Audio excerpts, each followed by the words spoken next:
Que alegria grande poder estar chegando mais uma vez até você através do Encontro com a Palavra. E você é bem-vindo. Esse programa faz parte de um estudo panorâmico de toda a Bíblia. No último programa fizemos uma introdução ao Evangelho de Mateus e sugeri que você pesquisasse nesse livro qual era a estratégia de Jesus. É importante ter em mente que Jesus foi um homem com uma missão e que sabia qual era a sua missão. Ele foi um homem que tinha uma estratégia para a implementação da sua missão. Essa estratégia envolve sua igreja. Isso significa que a estratégia de Jesus envolve você e eu. Quando você estiver lendo o Evangelho de Mateus, descobrirá que o reino do céu é um tema muito importante nos evangelhos. Cada escritor dos evangelhos dá uma ênfase diferente. É por isso que existem 4 evangelhos e não um só. A ênfase do Evangelho de Mateus é o reino dos céus. Por que Mateus se refere tantas vezes ao reino dos céus? Primeiro, porque Jesus Cristo é um rei, e um rei com um reino. O Evangelho de João, por exemplo, enfatiza que Jesus era o único Filho de Deus, a única solução de Deus e o único Salvador de Deus. De acordo com João, se você quiser ser salvo, deve acreditar que Jesus é o Cristo, o Filho de Deus. João conta como obter a salvação. Essa não é a abordagem de Mateus. Pode ser que você ouça alguém dizer, decidi incluir Jesus nos planos da minha vida.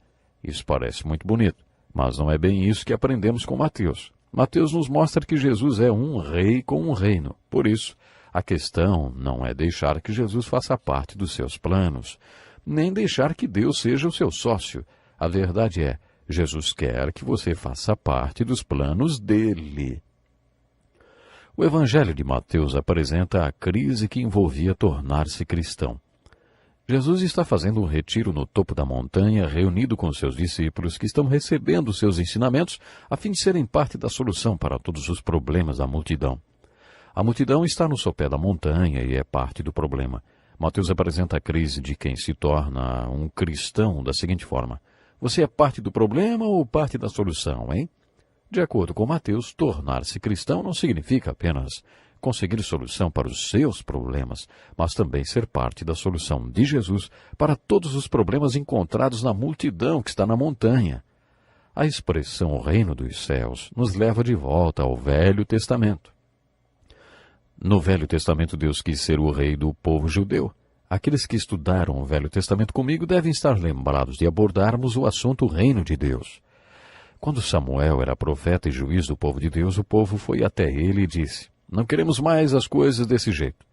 Deus queria ser o rei deles e queria que eles fossem o seu reino. Isso significa que Deus planejou um reino com uma localização geográfica e um povo específico, o povo judeu. Essa foi a vontade orientadora de Deus. Mas os filhos de Israel não quiseram esse reino. Eles disseram a Samuel que não queriam que Deus fosse o rei deles e que queriam ter reis como todas as outras nações. Deus não queria que eles fossem iguais aos outros. Deus queria ter com eles uma teocracia, ou seja, Deus governando o povo, mas o povo não queria uma teocracia. Existem 6 livros do Velho Testamento intitulados Literatura do Reino. Esses livros nos contam que, quando o povo rejeitou Deus como seu rei e disse, queremos que seja do nosso jeito, Deus disse a Samuel, Samuel, não leve isso para o lado pessoal, não. Eles não estão rejeitando você. Estão rejeitando a mim. Samuel, se é reis que eles querem, dê reis a eles. E foi aí que eles começaram a ter reis. Quando os livros do Velho Testamento foram organizados, 1º e 2º Samuel foram nomeados por alguns tradutores da Bíblia de 1º e 2º Reis. E depois, 1º e 2º Reis foram chamados de 3º e 4º Reis. Como 1º e 2º Crônicas cobrem o mesmo período da história, eles foram agrupados com os 4 livros de Reis, e esse total de 6 livros históricos eram denominados de a literatura do reino. As crônicas repetem todo um período da história porque nesse período aconteceu um evento muito importante. A vontade do povo tinha sido feita e eles receberam seus reis que causaram todo tipo de problemas. Esses reis os levaram a dividir o reino em 2. Esses 2 reinos foram conquistados e feitos cativos. Os assírios levaram cativas as 10 tribos de Israel, chamadas de Reino do Norte, e nunca mais se ouviu falar nelas. Os babilônios conquistaram e levaram cativas as 2 tribos de Israel, conhecidas como Reino do Sul. O povo do Reino do Sul voltou do cativeiro babilônico no final do Velho Testamento. Depois disso, há um período de silêncio de 400 anos após o que o povo foi conquistado pelo Império Romano. Então o silêncio é quebrado. João Batista e Jesus surgem pregando as boas novas do reino de Deus, ou, conforme Mateus, o reino dos céus. As boas novas são simples. Deus quer ser o seu rei novamente. Quando você ouve Jesus pregar e ensinar sobre esse reino, ele diz que agora esse reino não terá uma localização geográfica, nem política, nem será de uma só nação. O reino está dentro de cada um e a questão agora é: você quer entregar seu coração a Deus? Você vai deixar Deus ser o seu rei? Você vai se sujeitar a ele? É isso que João Batista e Jesus querem dizer quando pregam sobre o reino de Deus. Dessa vez o reino de Deus não será essa ou aquela nação. O reino de Deus é esse homem ou aquela mulher, esse jovem ou qualquer um que queira viver sujeito a Deus e reconhecer Deus como seu rei. Qualquer um que tenha visto o reino de Deus e entrado nele, essa é a verdade. Jesus disse a Nicodemos que se alguém não nascer de novo, não pode ver o reino de Deus. E se não nascer de novo, também não entrará nesse reino. Quando Jesus, no capítulo 13, João disse isso a Nicodemos, ele não estava se referindo ao céu depois da morte. O reino de Deus é um conceito bíblico, e esse conceito começa no Velho Testamento. A questão central é essa. Deus é rei, e um rei sempre tem um reino sobre o qual reina. O desafio é que Deus seja seu rei e que você seja parte do reino. Quando você se sujeita a Deus, quando você vê que Deus quer ser o seu rei, e isso acontece, você vê o reino de Deus e passa a fazer parte dele. Mateus chama esse mesmo conceito de reino dos céus. O reino de Deus para Mateus é o reino dos céus. Deus existe nos céus. O céu é a dimensão onde Deus está e onde reina. Deus manifesta plenamente sua vontade na dimensão do céu e deseja que seja assim também na dimensão da vida terrena. Por isso Deus procura pessoas que venham até Ele e se sujeitem a Ele e se tornem vasos terrenos nos quais e através dos quais sua vontade possa ser manifestada na terra, assim como é manifestada no céu. Jesus nos ensina a orar assim: Pai nosso que estás nos céus, santificado seja o teu nome. O nome de Deus expressa a essência do que Deus é. Quando você ora, Senhor Deus, não importa que as pessoas saibam ou não o meu nome, mas elas têm de conhecer o seu nome através do modo como vivo e da maneira como eu mostro para eles a essência do que o Senhor é. Depois, então, você faz outra oração. Venha o teu reino. Em outras palavras, torne-se o meu rei, reine sobre mim, deixe-me estar sujeito a ti e fazer a tua vontade na terra como é feita nos céus. E depois vem o terceiro pedido da oração dos discípulos. Seja feita a tua vontade, assim na terra como no céu. Isso quer dizer, Pai, não me importa que alguém algum dia saiba meu nome ou quem eu sou. As pessoas têm de conhecer o seu nome, a essência do que o Senhor é. Eu não estou construindo meu próprio reino, mas quero ver o seu reino aqui na terra. Eu quero ver a tua vontade manifestada em meu vaso terreno, assim como é manifestada na dimensão celestial.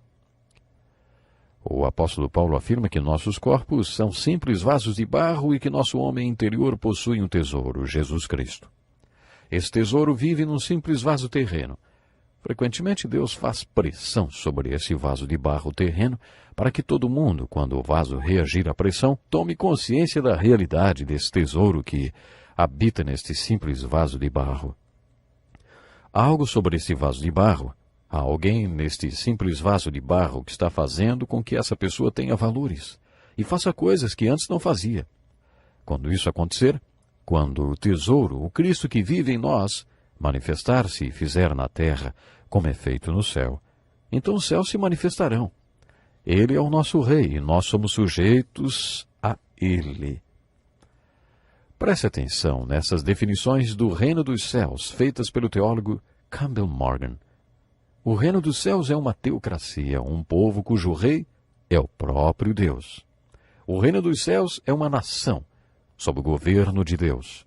Não existe nenhuma nação sob o governo de Deus, porque são seres humanos que decidem se estão ou não sob o governo de Deus.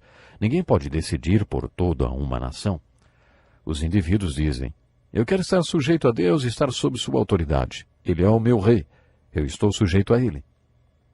Você toma a decisão por você e eu decido por mim. Eu não posso decidir nem pelos meus filhos, como você não pode decidir pelos seus.